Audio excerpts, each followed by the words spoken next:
Ողջույն, Բուն TV եթերում դիլեմա հաղորդաշարն է եւ ես Արեգ Քոչինյանն եմ։ Այսօր մենք խոսելու ենք զարգացումները Իրանի շուրջ թեմայով եւ իմ հյուրերն են Աննա Գևորգյան, իրանագետ, քաղաքակրթական ու մշակութային հետազոտությունների կենտրոնի հետազոտող, բարև ձեզ, շնորհակալություն հրավեր ընդունելու համար եւ Ալեն Շադունցը միջազգայնագետ, բարև ձեզ, շնորհակալություն հրավեր ընդունելու համար։ Հարգելի հեռուստատողներ, թեման, որին մենք անդրադառնալու ենք վերջին շաբաթների ընթացքում իր վրա է պահում երևի թե ամբողջ աշխարհի ուշադրությունը, որովհետև թե Միացյալ Նահանգներից հնչող հայտարարությունները, թե Իսրայելից հնչող հայտարարությունները եւ դրանցի պատասխան թե Իրանից հնչող հայտարարությունները բավական այսպես լարվածության մասին են խոսում։ Տիկին Գևորգյան, սկսենք ձեզանից։ Շնորհակալություն նախ հրավերի համար, հատկապես գործընկերոջս հետ այս թեմաներին անդրադառնալը միշտ հետաքրքիր ու կարևոր է, իսկ կարևորությունը թեմայի կարծում եմ բոլորիս համար է, եւ տարածաշրջանում եւ Հայաստանում հատկապես եւ ճիշտ նշեցիք, լարվածությունը իսկապես շատ բարձր մակարդակի վրա է եւ ուղղակի համատեքստը ավելի པարզ ներկայացնելու համար པարզ էր, որ Թրամփի ընտրվելու դեպքում այս հարցը ավելի սրվելու էր, մի հարց, որ հոկտեմբերի 7-ին Իսրայելի վրա Համասի հարձակումից սկսած նոր փուլ էր թևակողել, որովհետև բոլորի համար պարզ էր, որ Իսրայելը անկախ նրանից թե իսկապես տվյալներ, փաստեր կան դրա վերաբերյալ թե չէ, այդ հարձակման յետևում մեղադրելու էր նաև ոչ միայն Համասին, այլ նաև նրան որոշակի օժանդակություն ցուցաբերած Իրանին, եւ այդ պահից սկսած Իրան-Իսրայել հակամարտությունը եւ դրանից բխող նաև ԱՄՆ-Իրան առճակատումը նոր փուլ է թևակողել։ Թրամփի գալով դա պիտի ունենար որոշակի հանգուցալուծում կամ պիտի շարունակվեր այն տրամաբանությունը, որ պետք է լեզու գտնել նաև Իրանի հետ եւ որոշակի մերձավոր արևելքում վերադասավորումներ ապահովել, կամ ինչպես բազմիցս տարբեր վերլուծաբաններ կանխատեսում եւ խոսում էին, պիտի լիներ ռազմական ճանապարհով լուծումը, որը մեր նախորդ քննարկման ժամանակ էլ ասել ենք, դա մի ծրագիր է, որ հատկապես աջակցություն ունի Նեթանյահուի կողմից։ Ես ուզում եմ մեր հեռուստադիտողներին հիշեցնել, որ սկսած այն ժամանակաշրջանից, երբ Նեթանյահուն դեռևս падգամավոր էր 95 թվականից, նա խոսում է այն մասին, որ քանի որ միջուկային ծրագիր ունի Իրանը, պետք է հարվածել նրան, որպեսզի թույլ չտան, որ միջուկային զենք ունենա։ Այսինքն 30 գործանվի ոչի։ Այո, այսինքն դա մի ռազմավարություն է, որ 30 տարի շարունակ Նեթանյահուն իր բոլոր պոզիցիաներում, այսպես ասած, ջատագովում է եւ փորձում է համոզել ԱՄՆ բոլոր ադմինիստրացիաներին, բայց կար մտավախություն, որ այդ Թրամփին ինքը հաստատ կարողանալու է համոզել, հաշվի առնելով այն հանգամանքը, որ իսկապես անկանխատեսելիությունը մի կողմից ամենականխատեսելի հատկանիշն է Թրամփի, մյուս կողմից իսրայելական լոբբիի ազդեցությունը մենք տեսնում ենք ինչ մակարդակի է հասել, որ նույնիսկ համասարանների հետ է առճակատման դուրս եկել պրոպագանդիստյան որևէ խոսք ասող դասախոսներին ու ուսանողներին են պատժում անգամ արտաքսում երկրից, այսինքն այս բոլորը հաշվի առնելով կար այդ մտավախությունը եւ նաեւ վերլուծությունն առայն, որ ամեն դեպքում Նեթանյահուն կարողանալու է համոզել Թրամփին, որ ռազմական ճանապարհով է լուծումը միակ ընդունելի տարբերակը։ Ինչ տեսանք նախորդ շաբաթներին, հենց այն օրը, երբ Նեթանյահուն իբրև թե տարիֆների հարցը քննարկելու համար, իսկ բոլորի համար պարզ էր, որ հենց Իրանի հարցը քննարկելու համար երկրորդ անգամ արդեն ժամանեց Վաշինգտոն, երկրորդ անգամ Թրամփի նախագահության, երկրորդ այս նախագահության օրոք։ Հենց նրա ներկայությամբ Թրամփը լրագրողների նաև մասնակցությամբ հայտարարեց, որ իր որդեգրած քաղաքականությունն այն է, որ պետք է բանակցությունների միջոցով Իրանի հետ պայմանավորվել, իր սիրած այդ դիլը ունենալ նաև Իրանի հետ, հակառակ դեպքում ԱՄՆ-ն եւ նորից սպառնալիք հետո, հակառակ դեպքում ԱՄՆ-ն կանի այն, ինչ ակնհայտ է, որ պիտի արվի, իսկ ակնհայտը այդ ռազմական հարվածներն են։ Եվ Նեթանյահուն բնականաբար, հավանաբար Զելենսկիի նաև փորձառությունը հաշվի առնելով այդտեղ որևէ պատասխան չտվեց, բայց հայացքից կարելի էր կարդալ նրա, այսպես ասած, դժգոհությունը, որովհետև անգամ եթե Իսրայելը կարող է համաձայնվել, սպասել, թե ինչ կարող է լինել բանակցությունների արդյունքում, պարզ է, որ Նեթանյահուի համար այնքան էլ հաճելի չէր իր ներկայությամբ այդ ուղերձը լսել, բայց ստացվեց այնպես, որ այդ ուղերձը տեղի ունեցավ եւ որոշվեց, որ հանդիպումը պետք է լինի Օմանում։ Այս հանդիպման հետ կապված քանի որ արդեն հանդիպումը նաև տեղի է ունեցել եւ մենք գիտենք, որ հատուկ բանագնաց Witkoff-ի եւ Իրանի արտգործնախարարի մասնակցությամբ է եղել, ֆորմատի հետ կապված էլ կարծում եմ հետաքրքիր կլինի մի փոքր պարզաբանել։ Իրանում օրինակ ներքաղաքական քննարկումներում շատ կարևորում են այդ հանգամանքը, որ իրենց իսկ պնդմամբ բոլոր պահանջները Իրանի հաշվի են առնվել։ Օրինակ, որ ոչ թե Մարկո Ռուբիոն լինի առաջին հանդիպմանը, այլ հենց Witkoff-ը լինի։ Ինչու՞։ Դե պարզ է, որ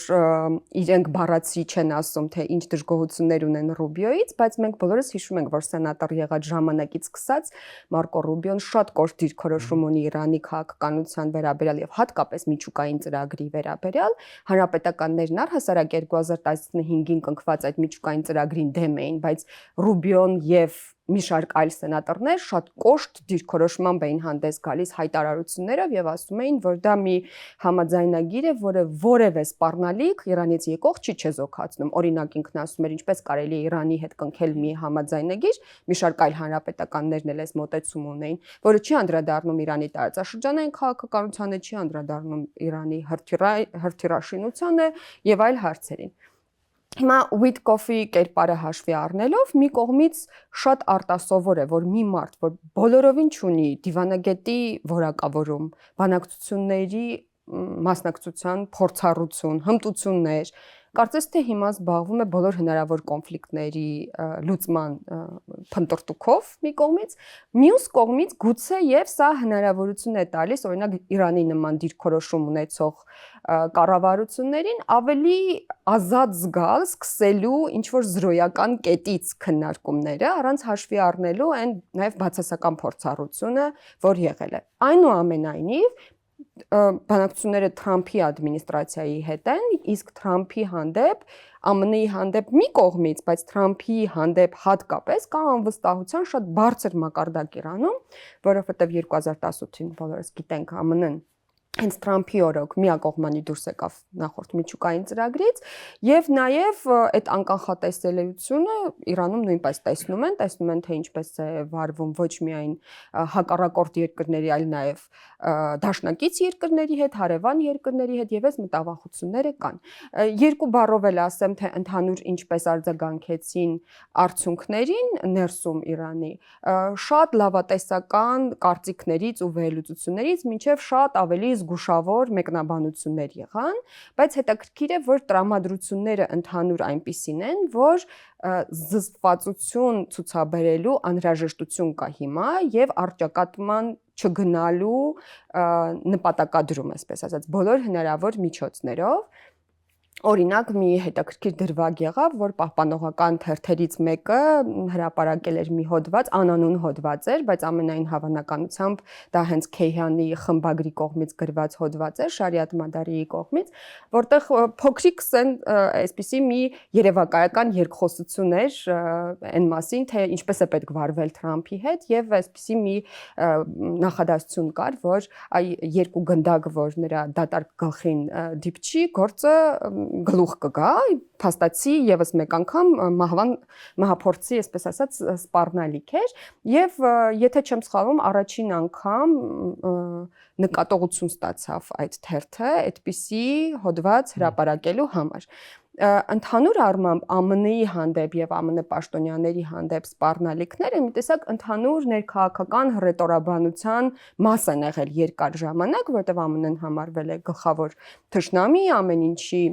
բոլոր չարիքների մեղավոր ոչ միայն Իրանում, այլ նաև ընդհանուր առմամբ տարածաշրջանում Մերձավոր Արևելքում։ Եվ հիմա փաստորեն այսպիսի մի ազդակ եղավ, որ չեն կանում նման բան։ Սպառնալիքները չպիտի լինեն, դրանք կարող են խանգարել բանակցություններին։ Եվ իհարկե այսպես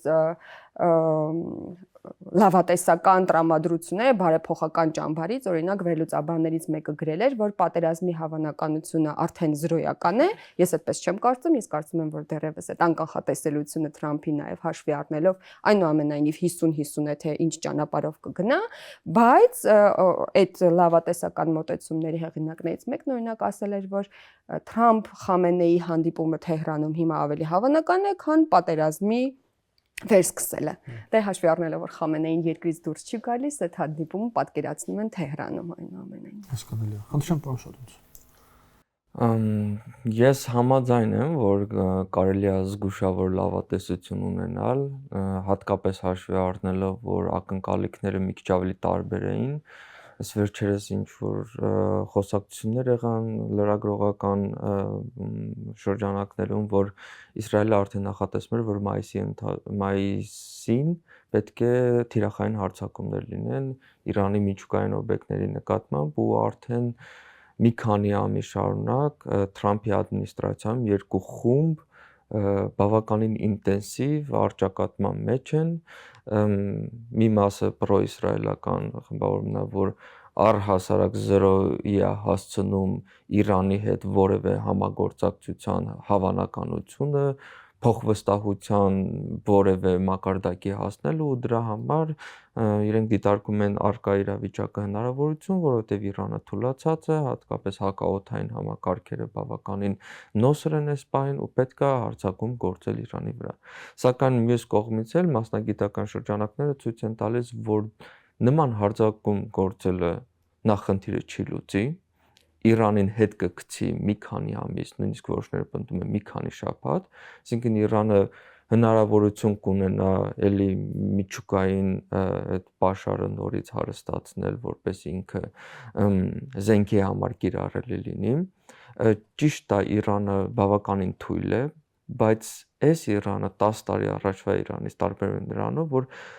տեխնոլոգիական առաջընթաց կարողացել է ունենալ ռազմական ոլորտում։ Այսինքն չնայած նրան, որ երկիրը ինքն Իրանով ավելի խոցելի է, սակայն կա այս կոնկրետ ոլորտը, որտեղ իրենք կարող են ավելի մոբիլ լինել, ավելի արագ կարողանալ հասնել այդ բոլորի համար վախենալի սցենարին։ Դրա համար կա որոշակի տատանում, որ եթե նույնիսկ հարձակում գործեն, դա մեզ ներկքաշի տարածաշրջանային պատերազմի մեջ, առաջին հերթին խնդիրը չի լուծի, երկրորդ հերթին ու նաև այստեղ շատ կարևոր է, որ Թրամփը իր թիմ չբերեց նախկինում այդ բավականին հակաիրանական կոշտ դիրքորոշում ունեցող կերպարներին, ոնց որ Մայք Պոմպեոյին եւ մյուսներին, դե Բոլթոնի հետ հարաբերությունները բավականին վատ են։ Հա, դե դա մեզ համար լավ է, որ վատ են այդ հարաբերությունները, որովհետեւ շատ հակաիրանական դիրքորոշում ունեն, այսինքն ինքն էլ ուզում է գալ որպես խաղաղության նախագահ, խաղաղություն բերող նախագահ, Իրանի հետ ռազմական գործողություն սկսել է, երբեք այսպես ասած բան չի լինելու, ասենց օպերատիվ գործողություն չի լինելու, դա ճահճային մի իրավիճակ է ստեղծել տարածաշրջանում ու այդ ամբողջ ռեպուտացիոն այդ իմիջը, որ փորձում են ստեղծել, կփլվի։ Դրա համար Թրամփը փորձում է ուժի տեսանկյունից բանակցել ու շատ անգամ փորձում է այդ բանակցային դիրքը, այդ նարատիվը ներկայացնել ուլտիմատումի լեզվով։ Ես ինչ որ շատ բաներ չեմ պահանջում, ոնց որ Բայդենն էր պահանջում, եւ չեմ պահանջում, որ միջուկային ծրագրի հետ մեկտեղ պետք է նաեւ դասական ինչ որ զենքերի մեջ սահմանափակումներ լինեն, օրինակ ինչ որ հարթռային համակարգերի հետ կապված սահմանափակումներ, սա նույնպես քննարկվում էր Բայդենի ադմինիստրացիայի ժամանակ։ Հիմա տպավորություն կա, որ Թրամփը մենակ մի խնդիր է դրել միջուկային զենքը։ Այսինքն քրիչի հարցը դուրս է եկել, մնացել է միայն հենց զենքի հարցը։ Դա ես չեմ տեսնում։ Կարող է նորից մտնի դուրս գա, բայց իրանական կողմի համար տպավորություն կա, որ բանակցային բանը թեմատիկ ֆոկուսը բավականին նեղացել է հիմա։ Մեզ համար առաջնայինն է, որ դուք չունենաք հնարավորություն միջուկային զենք օգտագործելու։ Ու սա Իրանի համար սա դրական տեղաշարժ է ու եթե Թրամփը ցանկանում է արագ լուծում գտնել, պետք է թեմատիկ այդ նեղացումը ունենա։ Բայց ինքը փորձում է սա ուլտիմատումի լեզվով մատուցել, որ տեսեք, պարզ բան են պահանջում, կամ էս անում եք, կամ մենք հարձակում ենք գործում ձեզ վրա։ Դե Իրանը լինելով իրանական կողմ, ինքը չի սիրում, որ իր հետ ուլտիմատումների լեզվով են խոսում։ Դե կարելի ասել առավել սենց բան ունի, հակակրանք ունի նման լեզվի նկատմամբ, դրա համար իրանք էլ են սկսել հերվից գալ, մենք խի պիտի բանակցենք նման ադմինիստրացիայի հետ, որին վստահել առհասարակ չի կարելի, բացի դրանից մենք կարիք չունենք պայմանագրի, այսինքն այս դիրքորոշումից իրենք սկսեցին, որ մենք կարիք չունենք, այնպես չի, որ մենք այնքան վատ վիճակում ենք, որ դրա կարիք ունենք։ Սակայն երկու կողմերը այս ուլտիմատումները սկսեցին հետո աստիճանաբար շարժվել դեպի կենտրոն ու այդ ֆիզիկական կենտրոնը դարձավ Օմանը, այս շաբաթ օրը երևի կլինի Հռոմը, որտեղ կողմերը կվարեն այդ բանակցությունները։ Առաջին բանակցությունները հաշվի առնելով թե նախորդ բանակցային փուլերին հաջորդող այդ պրես կոնֆերանսները ինչ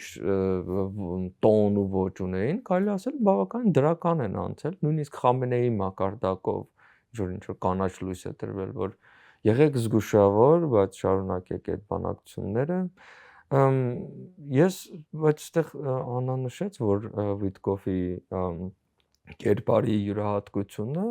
Իրանի համար սա հետաքրքիր ինչ որ իրավիճակ է, որովհետև իրենց կողմում ամենևին այդպեսի նոր մարդ չի, իրենց կողմում Աբբաս Արաղչինը կանգնած է այս ամբողջ միջուկային բանակցության կիզակետում։ 2015-ին էլ ինքը շատ կարևոր դերակատար, դրանից հետո էլ այսօր ինքը Արքոստան։ Այսինքն շատ մեծ փորձի գիտելիքի առումով շատ մեծ ասիմետրիա կա երկու կողմերի միջև։ Դրա համար սա կարող է միսկոմունիկացիայի խնդիրներ առաջացնել ու առաջին միսկոմունիկացիան մենք արդեն տեսանք։ Դա այսպես կոչված տարբերություններ միջուկային ծրագիրը վերացնելու ու միջուկային հարստացված Իրանի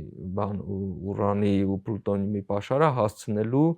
3.67%-ից ցածր։ Որը խաղաղ նպատակն է, այսինքն հետազոտական նպատակների համար այդքանը բավարար է։ Եթե ուզում եք զենք ստեղծել, պետք է ասնի 90%-ը։ Հիմա Իրանը շատ մոտ է այդ զենքին։ Վիտկոֆը մի անգամ ասում է, որ բանակցությունների կիզակետում այդ 3.6%-ից ցածր ունենալն է։ Մյուս մի օր հետո Վիտկոֆի օֆիսը X նախկին Twitter-ում գրում է, որ իրենց նպատակը միջուկային ծրագիրը eliminate անելն է, այսինքն վերացնելն է։ Սա շատ բավականին տարբեր բաներ են Իրանի համար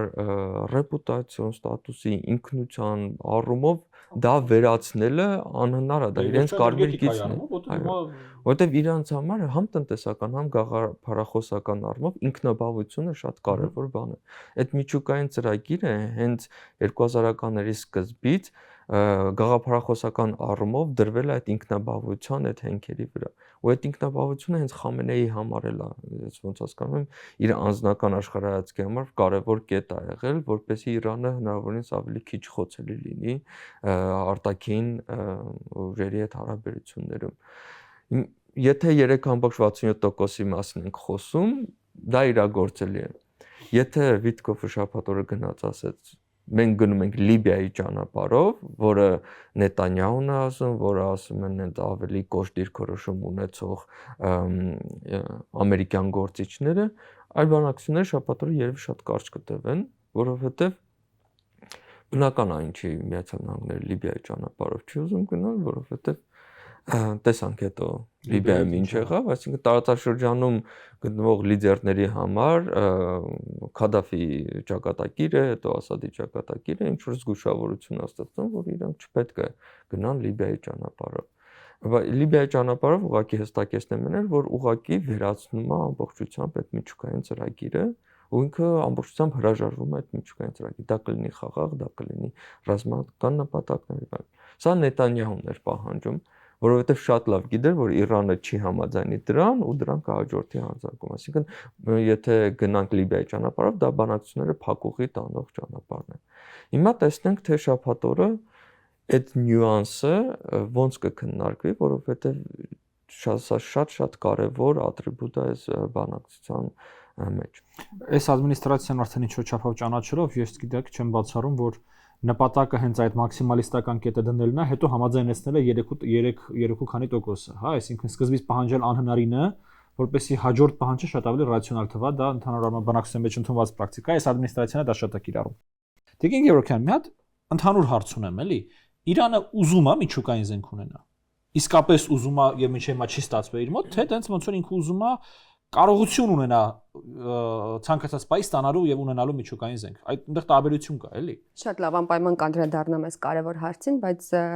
գործընկերս մի քանի կարևոր շեշտադրումներ արեց, մի քանի հավելումներ ունեմ։ Նախ հրթիռաշինության հետ կապված, իսկապես այս անգամ Ուիտկոֆը իր կարճ հարցազրույցներից մեկի ժամանակ անդրադառնալով հրթիռաշինությանը ասեց, այնտեղ նույնպես պետք է ունենանք վերահսկողություն։ Իսկ սա էապես տարբերվում է նրանից, ինչ իսկապես պահանջում էր Բայդենի ադմինիստրացիան, որը կարծում էր, որ Իրանը իրավունք չունի ունենալու հրթիռաշինության այդ կոմպլեքսը ողջ։ Ինչու է սա վտանգավոր համարում Իսրայելը եւ դա ակնհայտորեն իսրայելական լոբբիի ազդեցությունն է, որովհետեւ նախ եթե ես չեմ սխալվում, որպես կանոն բալիստիկ այդ հրթիռների կարիք ունենում են այն երկրները, որոնք ունեն միջուկային զենք, որովհետև առանց միջուկային մարտագլխիկի ինքը կարծես թե իր հիմնական նպատակին չի ծառայում, կամ ծառայում է այնպես, ինչպես օրինակ մենք տեսանք Իրանից Իսրայել հասնում են հրթիռները, որևէ առանձնակի մեծ վնաս չեն հասցնում այդ օբյեկտներին։ Եվ իսկապես դա կարևոր փոփոխություն է արդեն պահանջի։ Մյուսը ինչին ուզում էի անդրադառնալ, այդ ասիմետրիան բանակցողների եւ իրենց պատրաստվածության, այստեղ նաեւ պետքա Օմանի գործոնին էլ անդրադառնանք։ Օմանը ամենևին ինքն էլ որպես ֆիզիկական տեղ եւ տեղ, որտեղ մարդիկ ներգրավում են որպես միջնորդ, ամենևին նոր դերակատար չեն։ Միջուկային ծրագիրը 2015-ի թեև Վիեննայում կնքվեց, բայց մինչ այդ 2 տարի գաղտնի բանակցություններ էին տեղի ունեցել հենց Օմանում եւ Օմանի մասնակցությամբ։ Եվ իսկապես այս բոլորը ես նշեցի նրա մասին, որ Իրանում կա քննարկում են մասին, որ Ուիտկոֆի մասնակցությունն էլ իրենց պահանջներ, չգիտեմ որքանով է դա ճիշտ, բայց այդպես են մեկնաբանում։ Բայց այդ նույն վերլուծությունների մեջ քննարկումների ասվում է, որ հենց Օմանը եւ ժամանակահատվածը թե երբ պիտի լինի այդ քննարկումը նույնպես Իրանի, այսպես ասած, ցանկությամբ է տեղի ունեցել։ Հասնելով այդ արժանապատվության հարցին, որ իսկապես բոլոր երկրների համար կարևոր է եւ ոչ մի երկիր չի սիրում, որ իրեն թելադրում են եւ սպառնում են, բայց Իրանը այդ խոսույթը քաղաքական իր հռետորաբանության որպես մեխ է օգտագործում, այսինքն ցանկացած հայտարարության մեջ ցանկացած հարցազրույցում իրանցի պաշտոնյաները այդ շեշտում են մեր արժանապատվությունը չոտնահարող բառապաշարով եւ մոտեցումներով պիտի խոսեք մեզ հետ հարգանքով պետք է խոսեք մեզ հետ եւ պատահական չի որ Օմանի հանդիպումից հետո էլ առաջին մեկնաբանությունն այն էր որ մթնոլորտը կառուցողական էր իսկ վերաբերմունքը հարգալից ինչը նշանակում է որ իրենց համար դա ընդունելի է եւ իրենք կշարունակեն քննարկումները հիմա գալով միջուկային զենքին Նախ ինչու ամեն դեպքում մենք շատ ենք խոսում դրա մասին, որ Իրանը բոլոր հնարավոր միջոցները տրամադրում է, որ գան, վերահսկեն, միջազգային ատոմային գործակալությունը ունենա տվյալներ եւ այլն եւ բազմիցս հայտարարում են, որ իրենք չեն ուզում ունենալ միջուկային զենք, դրա համար նախորդ հաղորդմանն էլ եթե հիշում եք անդրադարձա, ունեն մի քանի կարևոր հղման կետեր, դրանցից մեկը այն է, որ Խամենեին ունի ֆեթվա, որ միջուկային զենքի օգտագործումը արգելված է իսլամով եւ հատկապես շիա իսլամով, բայց այստեղ ներբությունը հիշում եք օգտագործելն է արգելում այդ ֆեթվան, ինչը տալիս է հնարավորություն մեկնաբանելու, որ կարող են ունենալ, ստեղծել, բայց չօգտագործել, եւ մյուսը ինքը ֆեթվան դասական իմաստով, դասական այդ պարամետրերին չհամապատասխանող ֆեթվա է, այսինքն այդ տեքստը տարբեր հայտարարությունների համախումբ է։ Մի տեքստ չկա, որ Խամենեին հատուկ այդ տեքստը գրել է նրա մասին, թե միջուկային զենք կարելի է ունենալ, թե չի կարելի ունենալ։ Ընդհանուր պատկերացումն այն էր, որ Իրանը չի ուզում ունենալ միջուկային զենք, որովհետև դա իր համար անընդունելի հակամարտկային, հակաբարոյական միջոց է պատերազմ վարելու։ Բայց վերջին 2 տարիներին արդեն սկսել են քննարկումներ այն մասին, ամենաբարձր մակարդակով, վերջինը մի քանի շաբաթ առաջ Լարիջանի շուրթերով, օրինակ նորից հնչեց այն մոտեցումը, որ եթե ԱՄՆ-ն շարունակի սպառնալ եւ եթե Իսրայելը նույնպես սպառնա ռազմական ճանապարհով լուծել հարցը, ապա այլ բան Իրանին չի մնա, քան որոշում կայացնել, ստեղծել միջուկային զենք։ Այստեղ կարևոր է այդ որոշում կայացնելը, որովհետեւ եթե լսենք հատկապես այդ քարոզչական առաջամարտիկներին իրանական արտաքին քաղաքականության, օրինակ Մարանդիի նման պրոֆեսորի, չէ, որը այդ քարոզչական մասն է ապահովում։ որպես կանոն միշտ շեշտադրվում է, որ Իրանը կարող է ունենալ միջուկային զենք, բոլոր անհրաժեշտ եւ գիտելիքները եւ ուրանի հարստացման բավարար մակարդակը, ամեն ինչ կա։ Իսրայելական վերլուծաբանները կարծում են, որ ամեն դեպքում մարտագլխիկի հարցը դեռևս բաց է մնում։ Բոլոր հնարավոր մյուս անհրաժեշտ բաղադրիչները Իրանը արդեն ունի, բայց քարոզչական մակարդակում Իրանն ասում է, ամեն ինչ ունենք, չունենք ցանկություն, որովհետև A համարում ենք դա հակաիսլամական, հակաբարոյական եւ B համարում ենք, որ սա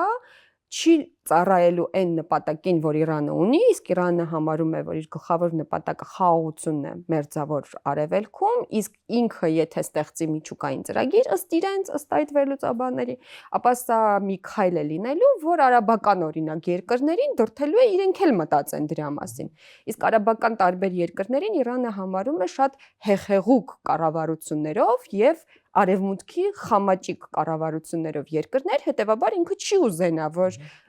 եւս մեկ հնարավորություն տա կամ առիթ տա, որ նրանք նույնպես մտածեն միջուկային զենք ունենալու մասին։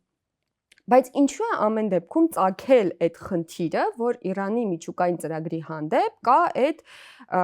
ամեն դեպքում կասկածները։ Անկախ նրանից, որ Իսրայելը կասկածելի որևէ բան լիներ թե չլիներ, ինչպես ասացի 95 թվականից սկսած, դրանից էլ առաջ նույնիսկ պնդում էր,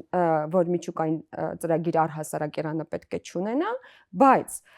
2000-ականներին հայտնի դարձավ մի տեղեկություն, որ Իրանը գաղտնի միջուկային օբյեկտներ ունի։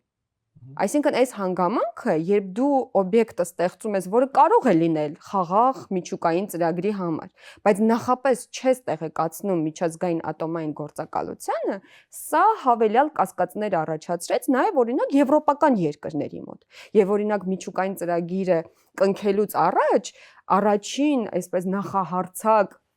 երկրները եվրոպական 3 երկրներն էին, որոնք համարեցին, որ պետք է քննարկել մի հատ այս հարցը եւ հասկանալ ի վերջո այս միջուկային ծրագիրը Իրանի խաղաղ նպատակների համար է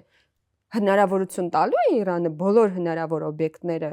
վերահսկել եւ արդյոք կարողանալու են կանխարգելել, որ այդ գաղտնի օբյեկտները չլինեն։ Օրինակ պատկերացրեք միջուկային այդ օբյեկտներից մեկը մի հսկասարի տակ, կարծեմ Նաթանզն է հենց հսկասարի տակ, որը նույնիսկ ռազմական հրթիռով հարվածի դեպքում ինքը կարող է եւ վնաս չկրել, այսպես ասած, ոչնչանալ։ Այսինքն կային որոշակի էլեմենտներ, որոնք որ կասկածներ էին առաջացնում, բայց կնքված միջուկային համաձայնագրով կարծես թե բոլոր մեխանիզմները ստեղծվել էին, բոլոր այդ կասկածները փարատելու համար։ Նույն այդ ուրանի հարստացման մակարդակը 3.67, դա հենց այն թիվն է, որը ամրագրված էր միջուկային ծրագրով եւ Իրանը հավատարիմ էր դրան։ Հիմա ինչպես գործընկերս նշեց, բազում հայտարարություններ կան այն մասին, որ 60-ից ավելի է հարստացված եւ շատ մոտ է 90-ին։ Այստեղ նաեւ ուզում եմ անդրադառնալ Ռուսաստանի դերին, որովհետև մինչ այդ էլ իհարկե կային բոլոր այդ քննարկումները, որ նախ միջուկային ծրագրի հետ կապված որոշակի տեղեկություններ կան, որ Պակիստանից արտահոսք է եղել տվյալների եւ Իրանը օգտվել է այդ տվյալներից, այն բանից հետո երբ Պակիստանն ինքը միջուկային զենք ստեղծեց, հետո կային իհարկե նաև վերլուծություններ են մասին ամենատարբեր վերլուծական կենտրոններում, որ մինչև անգամ ԽՍՀՄ փլուզումը, ԽՍՀՄ-ի սովետական միջուկային ֆիզիկոսների աջակցությամբ Իրանը կարողացել է որոշակի նաև տվյալներ, տեղեկություններ հավաքել եւ նաև հիմա ուզում եմ հիշեցնել, որ նախ Վիտկոֆը Օման գնալուց առաջ Մոսկվա էր այցելել Պուտինի հետ հանդիպման այդ 5 ժամանոց վստահաբար քննարկվել էր նաև իրանական թեման եւ ուզում եմ ուշադրությունը ձեր հրավիրել այն հանգամանքի վրա, որ ամիսներ առաջ ստորագրված ռազմավարական համաձայնագիրը Իրան-Ռուսաստան հենց այս օրերին ռատիֆիկացվեց Դումայի կողմից։ Եվ այստեղ ճիշտ է առանձին կետ չկա ռազմական փոխօգնության երրորդ երկրների հարձակման դեպքում, բայց ամեն դեպքում սա կարծում եմ ինչ որ քաղաքական ուղերձ էր այն մասին, որ Ռուսաստանը նույնպես այդպես կողքից դիտողի դերում չի լինելու, եթե հարձակում լինի Իրանի վրա, կարող են քննարկել սա ինչու, որովհետև ոչ Ռուսաստանը, ոչ Թուրքիան շահագրգռված չեն, որ Մերձավոր Արևելքում Իսրայելը այսպես բացարձակ վերահսկողություն ունենա բոլոր երկրների վրա եւ Իրանի վրա հարձակումը դրա, այսպես ասած, ուղիղ ճանապարհներից մեկն է։ Նույնտեղ ամեն դեպքում դեռևս մնում է Թուրքիան որպես հակակշռող խաղացող Մերձավոր Արևելքում Իսրայելը, նույնիսկ եթե Իրանը շարքից դուրս է գալիս, Եթե դուրս է գալիս, Թուրքիայի դերն էլ շատ ավելի նվազելու է։ Պարոն Շատունց, մի էսպիսի հարց էլի, մենք որ խոսում ենք էսկալացիայից, թեպետ դուք այս թեման կարճ անդրադարձաք, ուզում ավելի այսպես բան խոսանք, էլի մենք խոսում ենք ինտերվենցիայի մասին, ներխուժման մասին, թե շատ ավելի հավանական է ինչ որ կետային հարվածները, այդ որ բոլոր մասնակիցները ասում են էսկալացիա, որը նկատի ունեն։ Հավանականը երկրորդ տարբերակը թիրախային հարվածները, չնայած դրանց թիրախային լինելը էլի կարող է հարցականի տակ լինել, այնտեղ հնարավոր է անգլերեն ասած collateral damage-ի հավանականությունը, որ ուղեկցող վնասները նույնպես կլինեն, բայց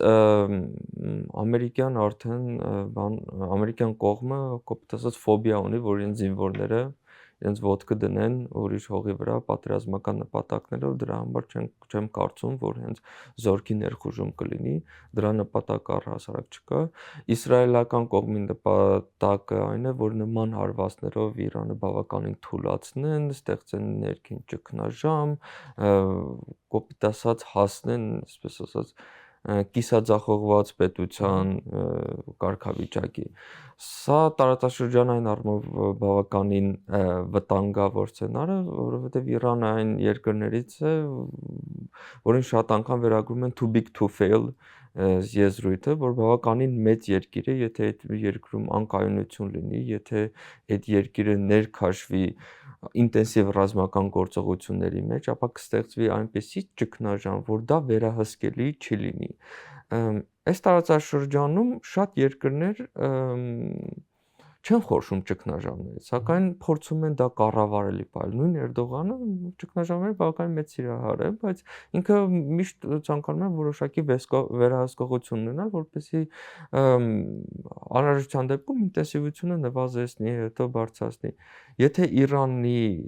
հետ հարաբերություններում նման էսկալացիա եղավ, ապա եւ Սաուդյան Արաբիայի, եւ Թուրքիայի, եւ ծոցի մյուս երկրների, այս տարածաշրջանի երկրների, Ռուսաստանի համար կարող է ստեղծել մի այնպիսի սցենար, որ արդեն որևէ մի դերակատար չի կարողանա վերահսկողություն ունենալ, թե այդ ռազմական սցենարը իրավիճակը ինչպես կզարգանա։ Ու Իսրայելից բացի ու Նետանյահուից բացի սա ոչ մեկին ձեռք չի տալի, որովհետև Նետանյահուի կառավարությունը ունի մեկ ֆիքսված գաղափարախոսություն, որ Իրանը միշտ վտանգ է ներկայացնում իրենց, դրա համար Իրանը հարատև պետք է թույլ լինի։ Ոչ թե նույնիսկ ժողովրդարը Իրանը մեզ համար ավելի օքեյ կլինի, այլ Իրանը պետք է միշտ թույլ լինի, պետք է միշտ ճնշել, միշտ իրենց փորձել ռազմական հիմնասյուները քանդել այդ երկի եւ այլն եւ այլն։ Այսինքն բավականին ագրեսիվ ռազմավարություն են որդեգրել ու փորձում են ամերիկյան կողմին ներքաշել այս ռազմավարությունը իրականացնելու գործում։ Պարոն Շատունց, իսկ եթե այդ ամենավատ սցենարը տեղի ունենում, հա, այդ հարվածները տեղի ունենում, խոշոր հարվածների մասին է խոսքը,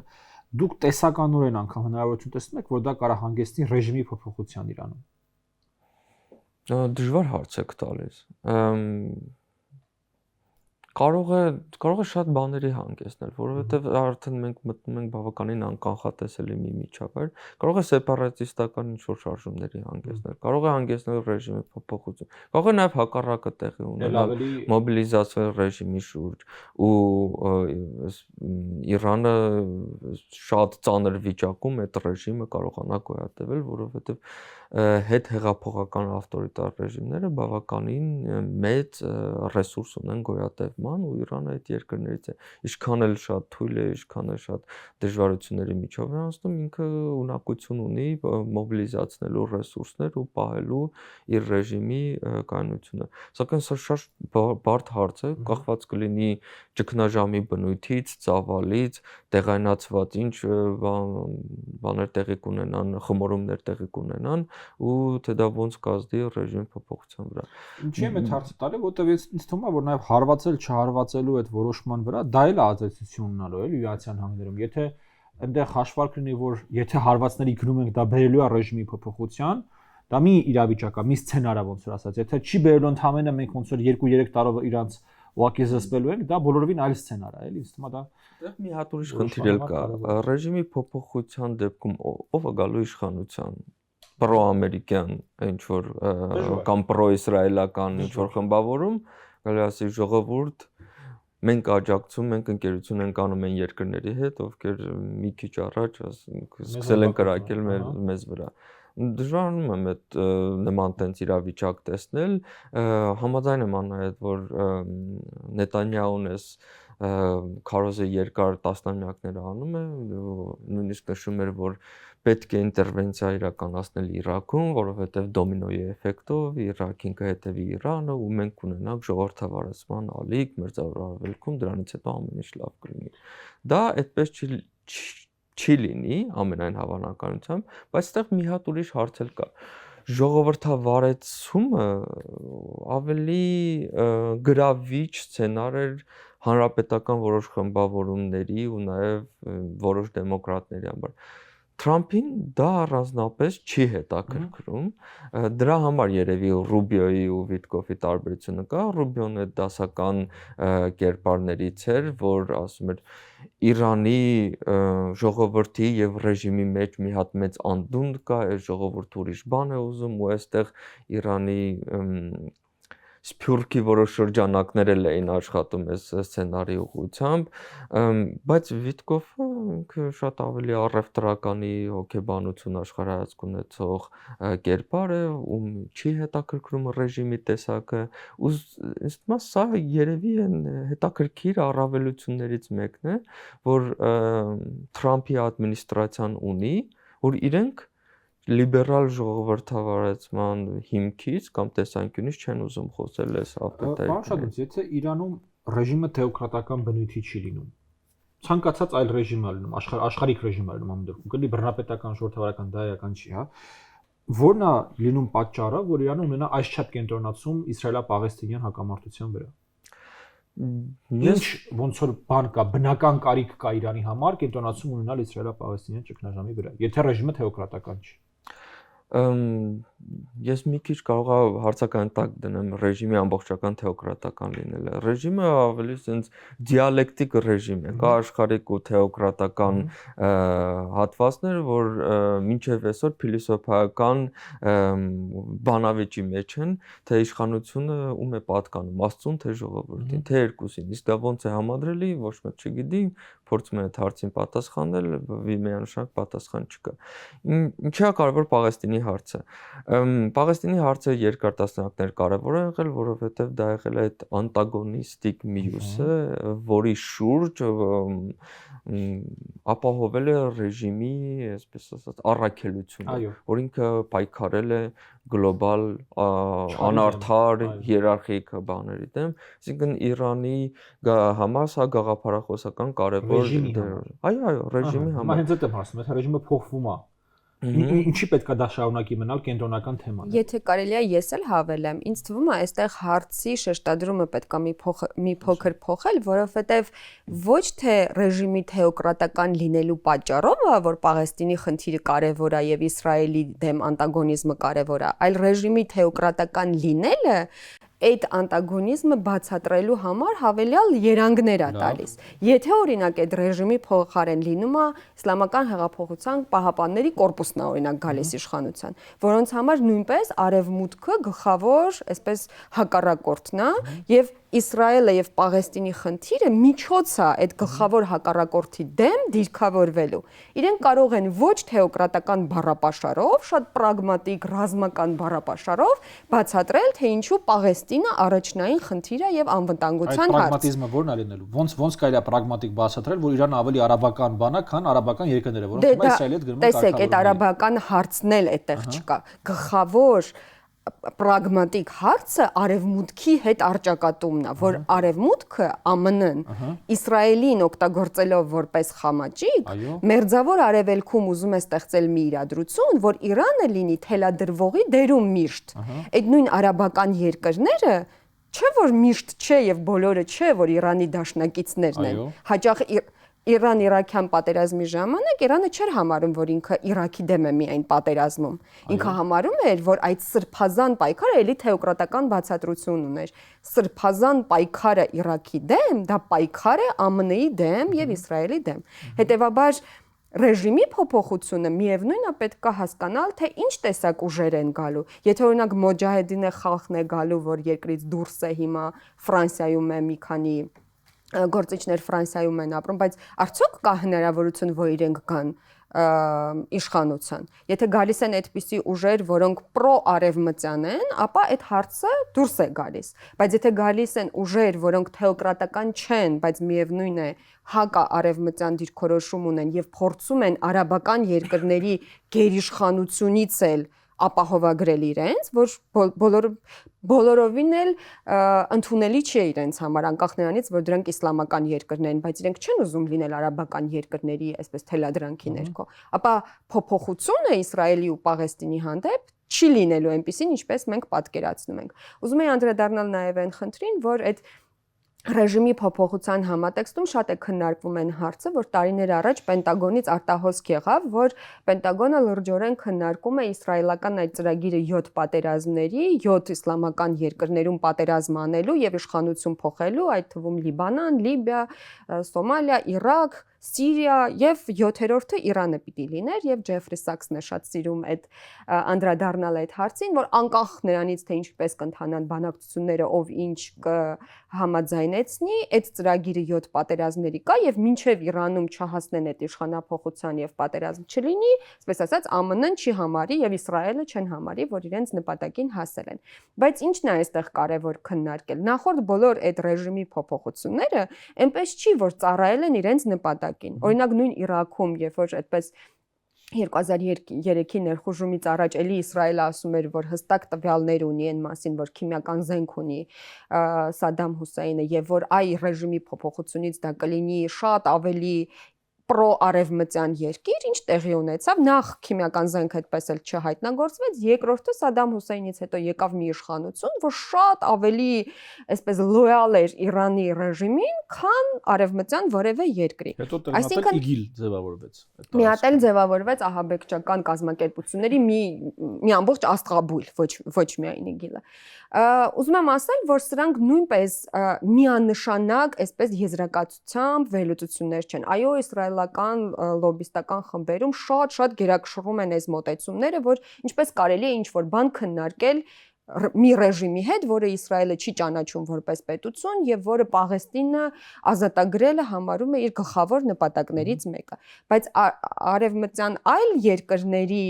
այսպես վերլուծական շրջանակներում կան վերլուծողներ, որոնք հասկանում են, որ հաճախ դա ռետորաբանական շղարշ է, որի տակ շատ հաճախ Իրանը կարող է շատ ավելի պրագմատիկ քայլեր անել, քան շատ այլ սեկուլյար երկրներ։ Նույն ասենք, չգիտեմ, այդ Պաղեստինի թեման այնպիսի հարցերում կարող է ի հայտ գալ, որ հաճախ պրագմատիկ առումով շատ ավելի կապված է օրինակ շատ կոնկրետ անվտանգության հարցերի հետ։ Օրինակ ես նշեցի, որ Խամենեին երկրից դուրս չի գալիս, ակնկալում էի, որ կհարցնեք թե ինչու։ 89 թվականից ինչ դարձել է հոգևոր առաջնորդ, երկիրը չի լքել։ Դրա վերաբերյալ շատ տարբեր բացատրություններ կան, խորհրդանշականից, կրոնականից սկսած, մինչև շատ ավելի պրագմատիկ, անվտանգության հետ կապված հարցերին առնչվող։ Բայց ամենապոպուլյարն այն է, որ վարկած, որ Խամենեին երդվել է, որ քանի դեռ Պաղեստինը ազատագրված չէ, ինքը երկիրը չի լքելու։ Այսինքն որևէ վերլուծաբան սա որպես առանցք իր համար եթե ընդունի, կհամարի, որ իսկապես ինչ որ շատ մոլերանտ կրոնական մոտեցումներով են առաջնորդվում։ Բայց եթե ծանոթանում ենք ընդհանուր այդ պատմությանը իսլամական հանրապետության, թե ինչպես այդպիսի պատումներով հնարավոր է եղել, այսպես ասած, ներկայացնել շատ կոնկրետ անվտանգության հետ կապված հարցեր, շատ կոնկրետ պրագմատիկ հարցեր, ապա ակնհայտ է դառնում, որ նույնիսկ այս ռեժիմի հետ գուցե շատ ավելի հեշտ լինի ինչ-որ բան պայմանավորվել, քան որևէ այլ անկանխատեսելի սցենար։ Եվ եթե օրինակ նայենք Անմիջապես Թրամփի ընտրվելուց հետո Իրանը պաշտոնապես հայտարարեց, որ որևէ առնչություն չի ունեցել նրա մահափորձի հետ, դա կարևոր գործոն էին համարում ամերիկացիները, որ պետք է պատասխան տրվի։ Ջավադ Զարիֆը, որ դեռևս նախագահի խորհրդականներ ու տեղակալը Մյունխենի համաժողովում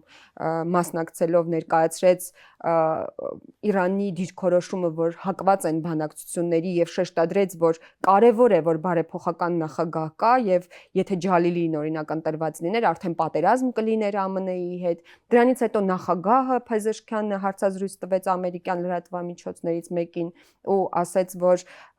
իրենք ամեն կերպ պատրաստ են ընդհանուր եզրեր գտնել, այսպես ասած, եւ լուծել այն թնջուկը, որ կա Արևմուտքի եւ Իրանի միջեւ։ Այսինքն անհրաժեշտության դեպքում այդ պրագմատիկ քայլերը կարելի է տեսնել նաև այս կառավարությունից եւ այս քաղաքական ռեժիմից։ Իսկ այդ անհրաժեշտությունը ինչու է ծագում, որովհետեւ այդ բոլոր սանկցիաները, որ կան Իրանի վրա, տնտեսական այնպիսի իրադրություն են ստեղծել, որ օրինակ ռեալի արժեզրկումը վերջին շաբաթներին հասնում էր աննախադեպ ռեկորդների, համարյա 1 միլիոն ռեալ արժեր $1, Իմիջիայլոց Օմանի բանակցություններից անմիջապես հետո 10 քանի տոկոսով տեղի ունեցավ փոփոխություն դրական կողմը դեպի էներգետիկ ճգնաժամը։ Այս օրերին անգամ, որ դեռևս գարուն է, տարիներ առաջ ամռանը եւ ձմռանը տեղի էին ունենում այդ էներգետիկ ճգնաժամերը, երբ համակարգը չէր հասցնում սպասարկել հովարային անջատումներ, հիմա դրանք դարձել են ողջ տարվա ընթացքում եւ հիմա գարնան այս օրերին նույնիսկ ամենօրյա ռեժիմով, որը 90 րոպեով անջատումները դարձել են նորմա, որովհետև համակարգը չի հասցնում սպասարկել։ Իսկ ձմռանը առհասարակ մի ժամանակաշրջան կար դեկտեմբերին, որ ստիպված էին դպրոցներ փակել, համալսարաններ փակել, գործարաններ փակել, որովհետև էլեկտրոէներգիան պարզապես չէր հերիքում։ Իսկ ինչու է դա տեղի ունենում, որովհետև այն սանկցիաները, որ կան նաև գազի եւ նավթի այդ ենթակառուցվածքների վրա, թույլ չեն տալիս զարգանալ, բարեփոխումներ անել Իրանում աշխարհի ամենամեծերից։ Այո, եւ օրինակ նավթի վաճառքը ստիպված այդ սանկցիաները հաշվի առնելով այնպիսի զարտուղի ճանապարհներով են, օրինակ Չինաստանի վաճառքի պայմաններում օրինակ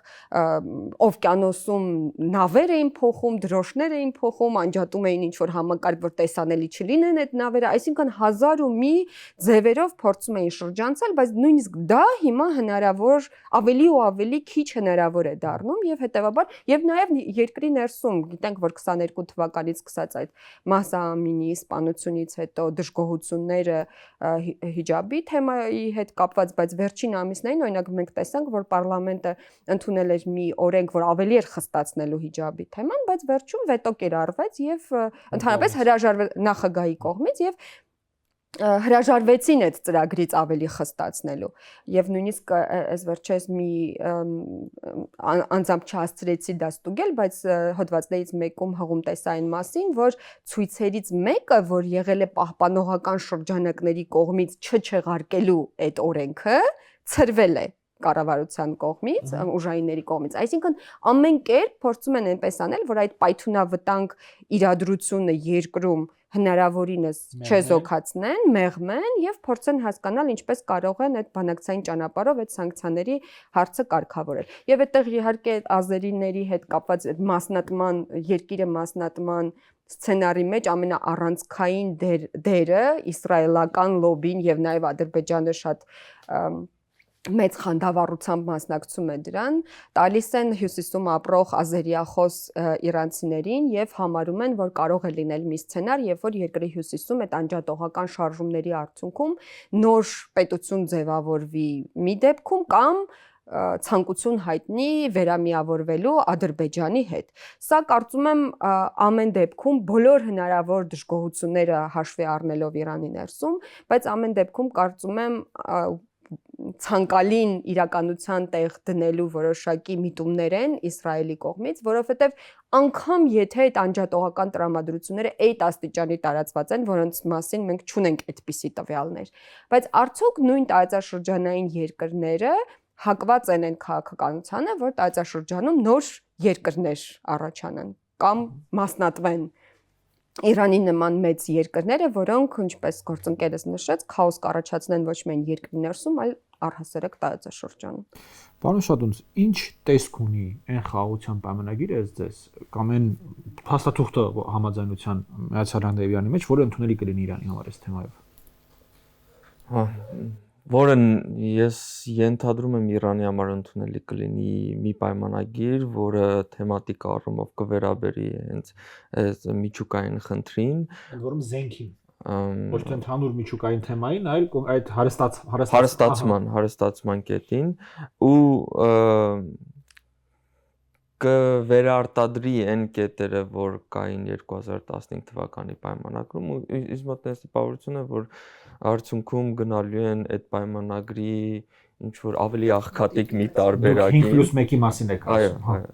բայց Թրամփը դա կվերաձևակերպի որպես ավելի լավ պայմանագիր, որովհետև այն մեկից դուրս եկա, որովհետև ինքը Օբամային չի սիրում, իսկ դա Օբամայի ամենամեծ արտաքին քաղաքական ձեռքբերումն է։ Բայց արդյունքում դինամիկան տանում է նրան, որ դա ամենից ապահով ու երևի ամենից արդյունավետ տարբերակն է, որպեսզի Իրանին հետ պահեն միջուկային զենքից, որպեսզի Իրանին տան, այսպես ասած, շնչելու տարածք, որ ինքը կարիք չզգա միջուկային զենք ձեռք բերելու, որովհետև երբ որ էլ ոչինչ չի մնում, դու քեզ մնում է միայն այդ մի հատ զսպման մեխանիզմը ու դու գնում ես Հյուսիսային Կորեայի ճանապարհով։ Այսինքն դինամիկան տանում է նրան, որ գնալու ենք այդ 5+1-ի ճարտարապետության նմանությամբ ինչ որ ոչ ոք չի ուզում դա ընդունել, անունը փոխում են, բայց դինամիկան տանում է նրան, որ խիստ վերահսկողություն, կասկածամտություն, ռեգուլար ինչ որ բաներ, ցելություններ, շարունակական ներգրավվածություն այս բանակցային գործընթացում, որպեսզի պահեն այդ ավելի կայուն իրավիճակը։ Եվ որպես հավելում ներողություն, հենց այս օրերին Ատոմային միջազգային կազմակերպության ղեկավար Գրոսին այցելել է Թեհրան եւ իր հիմնական ուղերձը այդ էր, որ առանց այդ կազմակերպության մասնակցության որևէ պայմանագիր չի կարող իրագործվել, իսկ դա հենց նշանակում է, այսպես ասած, վերադարձ այդ տրամաբանությանը։ Ամերիկացիները, ինչքան հասկանում եմ, ինչ որ առհամես այդ որոշ բայդ նման հայտարարություններ եղել են, որ ուզում են, որ այդ վերահսկողությունը աներ ոչ թե ՄԱԳԱՏ-ն, այլ հենց իրանք։ Այսինքն հենց ամերիկացիները ունեն այն նման վերահսկողական կարողություն։ Դες դրա լոգիստիկան դժվար եմ պատկերացնում։ Ամերիկացիների կողմից վերահսկողությունը կարող է իրանական կողմի համար դիտարկվի որպես ներխուժում երկրի տարածք, դա այդտեղ արդեն այսպես ասած Պանդորայի արկղ է բացվում, նոր խնդիրներ ու հետո եթե նույնիսկ այս պայմանագիրն էլ արդեն փլուզվի ու ստացվի, որ իրանական կառավարությունը հերթական անգամ խաբվեց, քանի որ այս նարատիվը բավականին պոպուլյար էր Իրանում 2018 թվականից հետո ու դրա հետ մեկտեղ էլ մի հատ էլ ամերիկացիները եկան մտան Իրանի ներսում տեսան ինչա կատարվում, դա ուղղակի շատ վատ սցենար կլինի։ Այստեղ մի հատ խնդիրն է, որ եթե Օբաման ու մյուսները վստահում էին միջազգային ինստիտուտներին, մենք հիմա գործում ենք Թրամփի հետ, իր բնույթով տենց բավականին տենց մինիլատերալիզմի կողմնակիցը, որ ուղիղ վերահսկողություն, ինստիտուտների ու բազմակողմ դիվանագիտության մեծ սիրահար չի, այստեղ կարող է խնդիր առաջանալ, բայց ես լուրջ հույս ունեմ, որ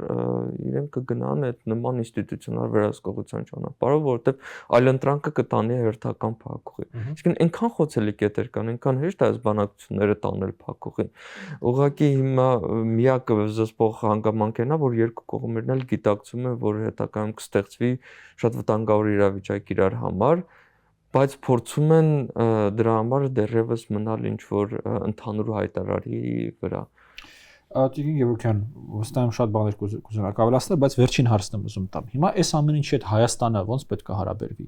Օրինակ ես տեսնում կան մտքեր, որ Հայաստանը պետք է փորձի դառնալ միջնորդ, որտեղ եւ մի կողմի հետ եւ մյուս կողմի հետ ունի շատ բարձր, շատ լավ մակարդակի հարաբերություններ։ Կան մեկնաբանություններ, որ պետք է ընդհանրապես լուր լինել,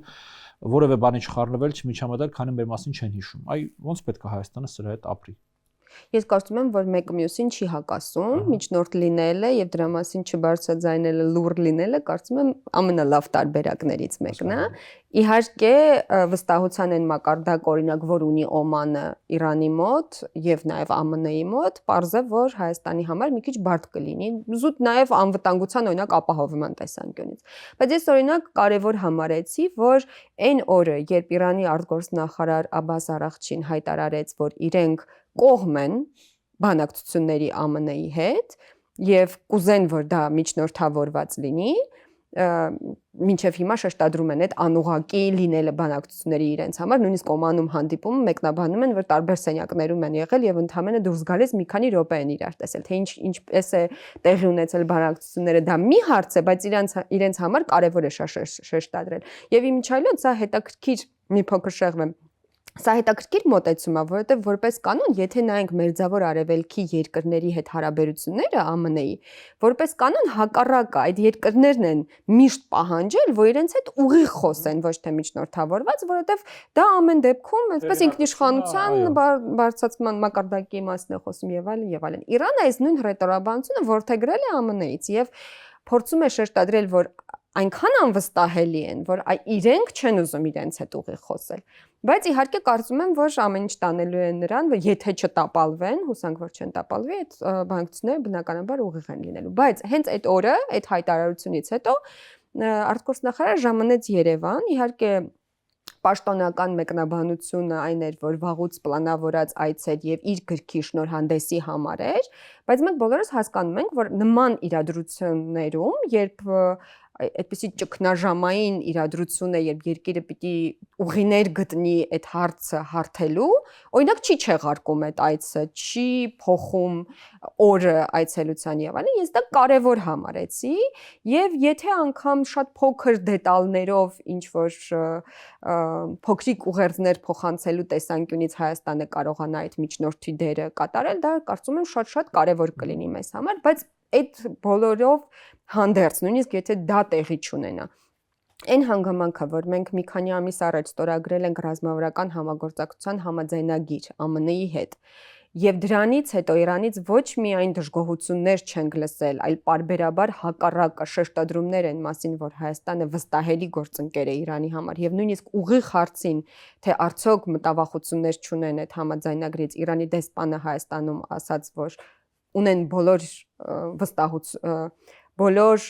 այն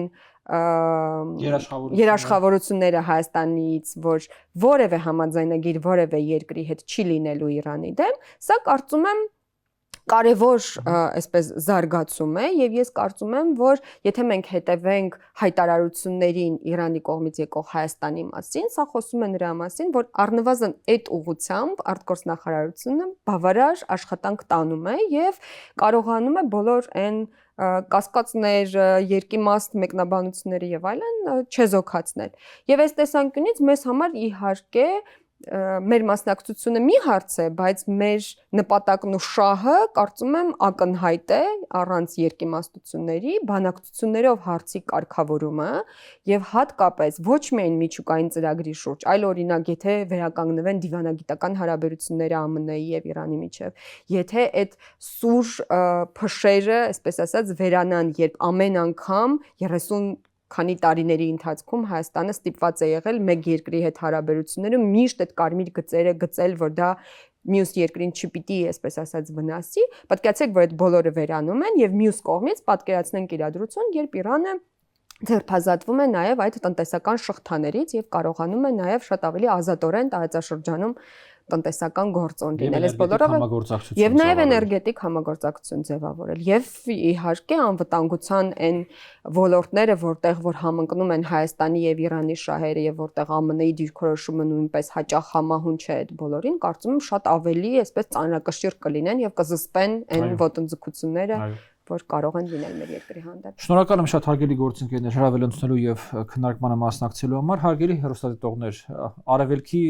թեմայով մեր բոլոր հաղորդումները մի շատ այսպես բազմաշերտ են, բարդ են, չեմ կարծում դա մեր հաղորդման ոնց որ խնդիրն է, դա ավելի շատ արևելքի առանձնահատկությունն է, որ քննարկելիքը շատ է, ասելիքը շատ է, հարցերը շատ են։ Թեման դեռևս շարունակվում է, մենք կշարունակենք հետևել զարգացումներին եւս անհրաժեշտության նորից կանադառնանք այս հարցին։ Լավ եղեք, կհանդիպենք յուրաքանչյուր կիրակի 19:00-ին։